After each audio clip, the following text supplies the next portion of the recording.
Hey, what's up, VC? It's Steve again. Just get started off real quick. Back there, we got Metallica Kill 'Em All playing. That's the recent remasters that just came out at half speed. They sound amazing. And that's kind of the direction we're going today, so I figured we'd start with that. This is going to be a mostly metal show. For all you metal heads out there, I am definitely one. A lot of the stuff I've been showing over the last few weeks to few months has been just your regular scores here and there. But one thing that I always look for when I go out searching for records is metal and punk. That's kind of truly where my heart's at. I mean, I've gotten into other stuff over the years. Being a musician, you just kind of get into different music, and but that's where my heart's always been at. And let's be honest, the heavy metal and it's just not out there much anymore. It's really hard to find. And the last week or so, week and a half, I've been really lucky and found some really good stuff. So let's go ahead and get started and show a few records. These first couple I'm going to show aren't heavy metal; they're hard rock, but great records for any metalhead to have, regardless. First up, we've got Van Halen 1. Which I'm sure most of you are familiar with and have heard, and Van Halen 2. Picked these up at one of my local record stores. I go there every Wednesday to the same record store because Wednesday is buy two, get one free day for records over $12. These were both $12. The reason I bought them, I know I can find them for cheaper. As you can see, the sleeves are in so-so condition. I would say probably a good VG plus. Well, yeah, good VG plus condition. This one maybe a little bit less. You can see the seams are starting to get rough there. But the records are immaculate. I would say the records are a very high VG plus. I would even go as far as to say, yeah, probably a very high VG plus. They play amazingly, very low noise. Funny story about Van Halen, though. You know, I started playing drums very young. That was kind of my instrument of choice for years. Later got into bass, and then although I don't play very good, I've gotten into guitar recently, and it's mostly just kind of screwing around. It's not a lot, like I don't play with anybody like I once did. I played with bands for years. That's just kind of in my past. But oddly enough, I never really got into Van Halen. And that's not to say that I didn't hear any Van Halen. I mean, especially Van Halen 1. I know every song on here word for word, you know. And I've just never bought any Van Halen. It's kind of funny. So I bought these two records and listened to them beginning to end. And you know, I just find myself wondering why I never bought any Van Halen before. You know, it's just one of those funny things of all the music. I mean, for a while there, I had probably close to 10,000 CDs before I digitized them and sold most of them off, and none of those were ever Van Halen. So these are actually my first two Van Halen purchases ever. So both great albums, though. I would recommend those to anybody that likes rock, whether you like 70s rock, hard rock, metal. Van Halen's a good way to go. Along with that, like I said, it was buy two, get one free. So this was the freebie that I got. Wasp, The Last Command. This one is in very good condition. Obviously, you got the little sticker there, and that's probably the original price tag, I would think. Well, I guess it wouldn't be because it would have been wrapped in plastic, but excellent condition. You got your insert there, your inner sleeve with the lyrics. Great condition, though. This one was, again, $12, so I got this one for free. So I guess saying that, three $12 albums, I got this one for free, so I paid $9 a piece for the Van Halen. So I forgot how much I liked Wasp. I haven't listened to this album since 89 or 90 when I had it on cassette. This was by far my favorite of the Wasp albums. And I think this was definitely Blackie Lawless's best. Just all around. But great album. Another good one for all you metalheads out there. I would say that I thought that, especially their stage show, they were one of the harder or heavier of the glam rock bands.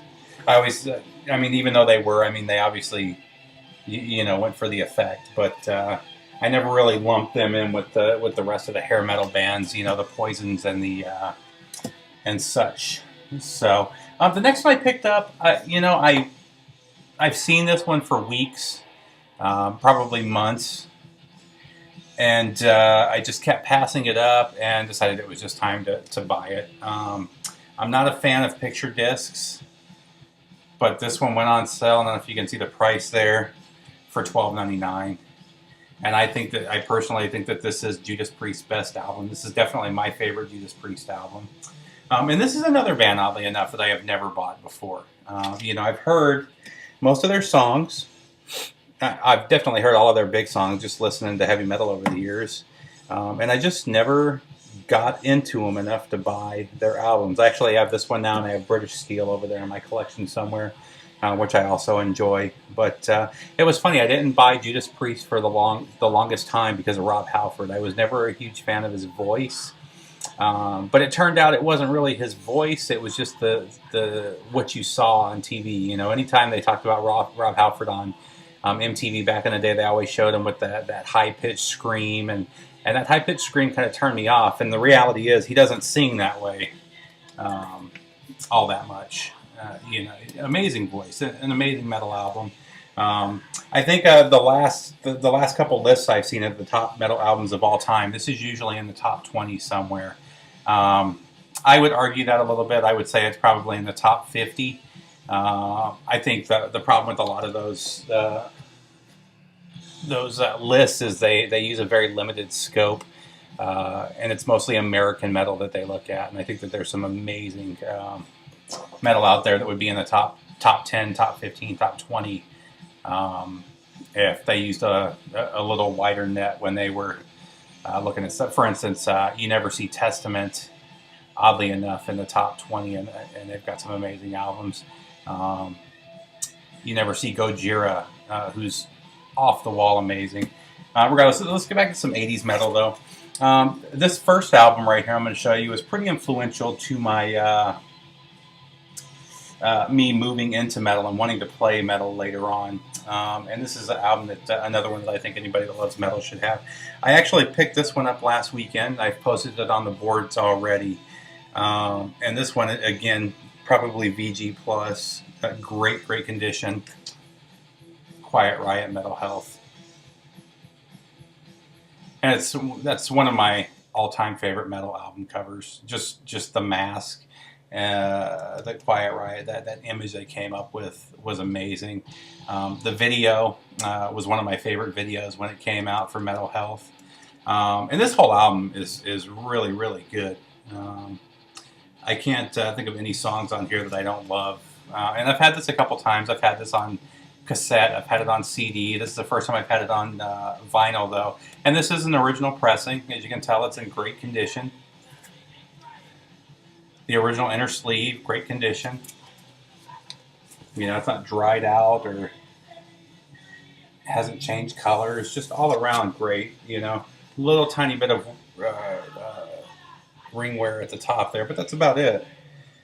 And for a record that came out, I think it was 84, pretty good shape. Let me see, 83, I'm sorry. And this one too, I picked up for really cheap. I think I paid $12 for this. And in the condition, it was well worth it. I think the repress, the last repress that I saw was about $18. So, and along with that, I also picked up Condition Critical. Their next album. Now, actually, and a lot of people think this is their first two albums. This was number 3 and 4. The first two albums actually had Randy Rhoads from Ozzy Osbourne fame. He was the original guitarist in this band, and I've never even heard those first two albums. I've seen them before. I've seen them on the internet. I've seen them in stores. They're usually priced pretty high just because of the Randy Rhoads connection. This one wasn't as good. There's 2 or 3 songs on here I like. The whole album's good and listenable. I shouldn't say it's not good. There's 3 songs I really enjoy off of here, though. And the rest of it, it's like I said, it's listenable. And again, excellent condition all around. This one came out, I think, 2 years later. And I think I paid $6 for this one, so I paid $20 combined. Maybe 6, maybe it was 8. I don't remember. So the next two, actually, oddly enough, we're going from Quiet Riot, Randy Rhoads' original band, into Ozzy Osbourne, his next band, and the band where he kind of gained fame. Now this and I actually also have Diary here. These are both the 180 gram represses that just came out, the 30th anniversary represses, and they came out looking really good. You can see that enter there. And I was playing this last night. It sounds amazing. And I actually went back and forth. It's funny. LJ just posted on his last video, or maybe 2 videos ago, he bought the picture discs that came out at the same time. And the store actually had the picture discs and the 180 gram. And I'm glad in hindsight. I sat there for 20 minutes debating as I was looking at other stuff, whether I wanted to get the 180 gram represses or the picture discs. And they're both made by Legacy. Legacy does some good work. They actually made that Judas Priest picture disc. But I decided to go with the actual 180 gram vinyl, and I'm glad I did. But Ozzy Osbourne, Blizzard of Oz.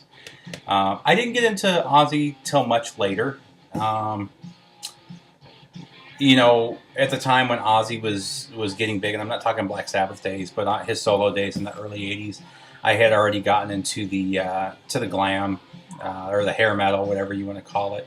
I was a huge Motley Crue fan, and Motley Crue is still one of my favorite bands. From that, I don't want to say one of my favorite bands, but my favorite bands from that time. And I got into Ozzy much later. And I'll get into the album where I got into Ozzy. But then I went back, and this, over the years, has slowly become my favorite Ozzy album. No More Tears is probably a close second. I would love to find that one on vinyl. I never see it anywhere. And the few times I have seen it, it's in mint condition, still sealed, and they want just ridiculous money for it. But so someday I'll get that one too. But Blizzard of Oz, I mean, 2 of my favorite songs of all time from him are Crazy Train, Goodbye to Romance, and Mr. Crowley. So I guess 3 songs, all on this album. So and Randy Rhoads on this album is just blow you away good. So Ozzy Osbourne, Blizzard of Oz.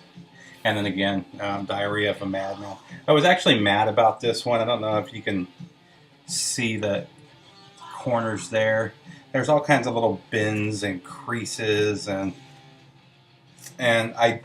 usually I pay attention to that stuff. I think I got this on lunch break, if I remember correctly. I was running late, so I just grabbed it and went. And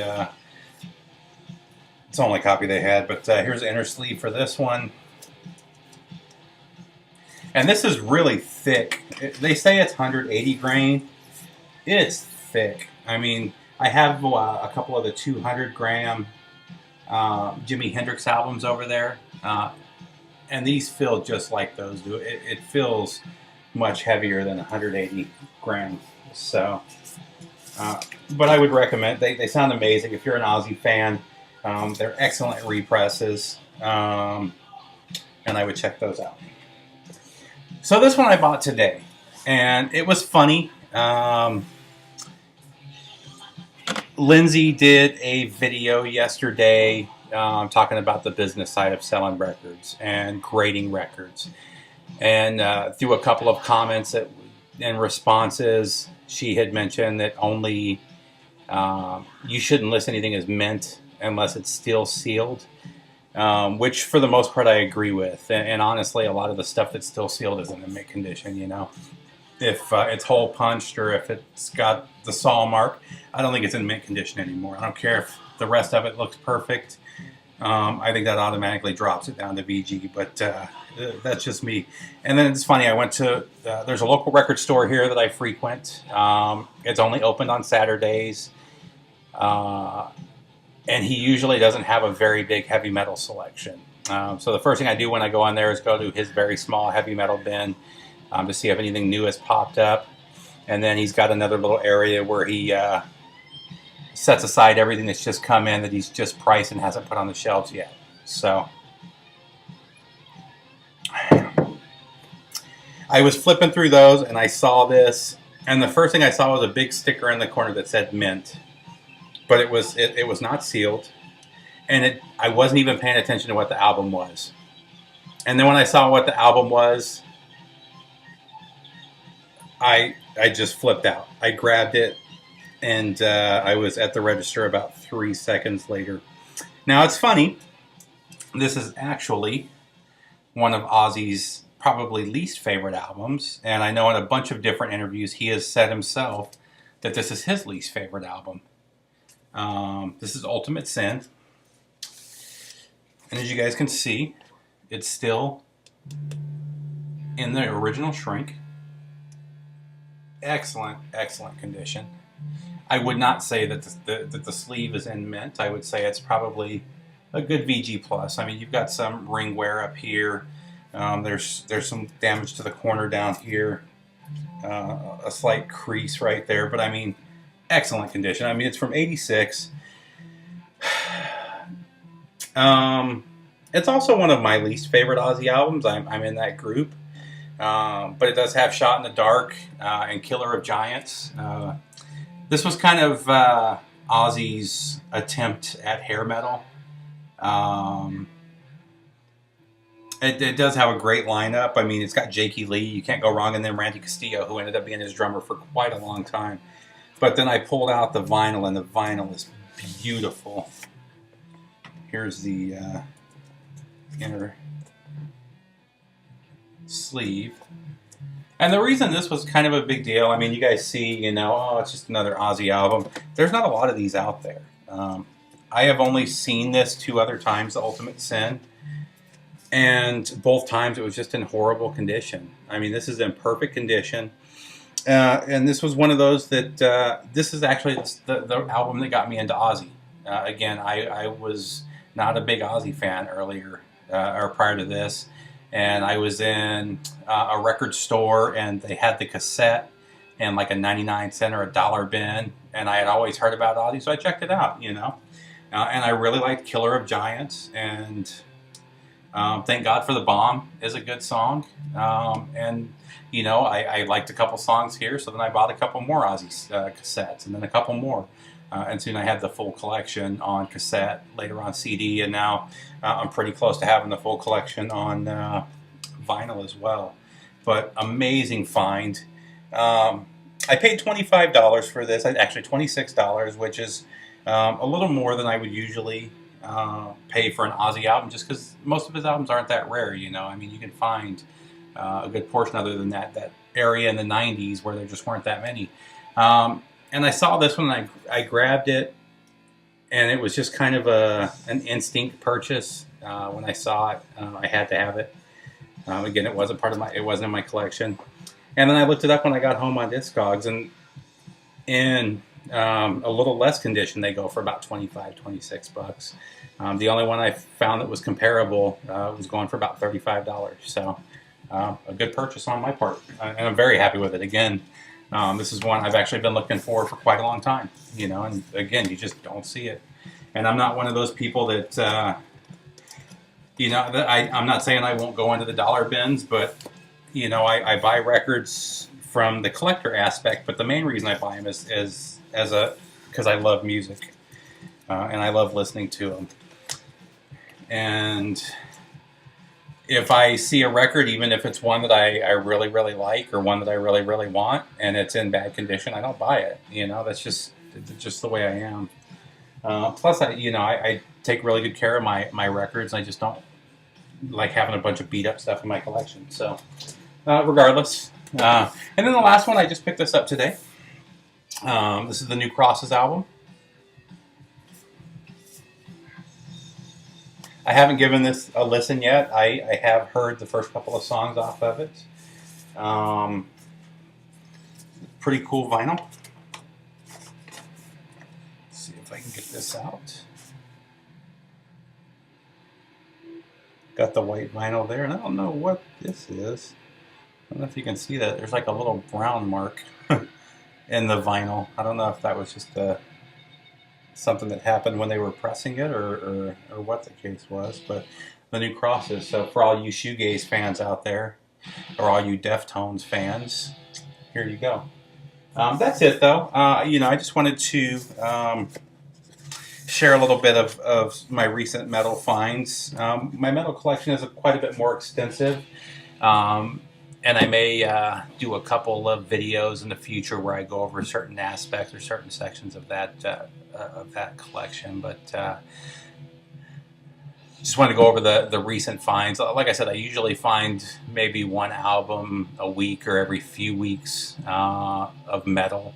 And this week I found quite a bit. All of that was within the last, I believe, since last Friday that I found. So other than that, that's pretty much it. You guys have a good one. And